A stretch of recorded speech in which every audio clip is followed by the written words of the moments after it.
Klajdu Mario Mallija, Massimo Fasanelli, Chanel Spiteri, Kristin u Xaznuli Xkembri tresqu il-qorti mixlija brikati li laħħa 33,000 euro brabta ma' prostituzzjoni. Fil-qorti tqal kif il-vitma kien jikseb servizz ta' prostituzzjoni minn Spiteri, iżda darba minnhom madwar sentejn ilu maru minn flok sab lill-aħwa Mallija. B'dawn tal-aħħar ħebbew għalih fil-waqt li talbu 14,000 euro.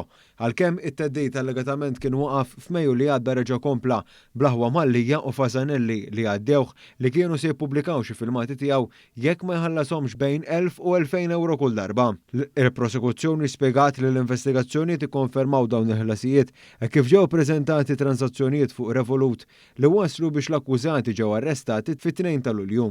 Il-qorti preseduta mill-Maġistrat Nadja Helena Vella ħarġet ordni ta' friżar fil-konfront tal-imputati kollha għas-somma totali u ordnijiet ta' protezzjoni fuq il-vittma u l-familjari tiegħu.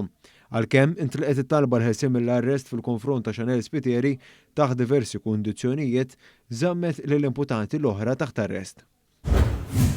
Jules Charles Jean Martin, żagħżugħ ta' 19-il sena inżamm arrestat wara li tressa l-qorti mix li l-istupra tfalja Belġjana li jiltaqa' magħha f'pajjiżna waqt li t-tnejn kienu waqt btala. Huwa kien mixli li t-tnejn li għadda f'lukanda f'San Ġiljan u allegatament stupra li tfajla fil-qorti u ġie mixli li wkoll li wettaq qatt ta' natura sesswali mingħajr il-konsens ta' tfajla. Iż-żagħżugħ wieġeb mhux ħati għall-akkużi miġġuba kontrih u ma saritx talba għal ħelsien mill-arrest.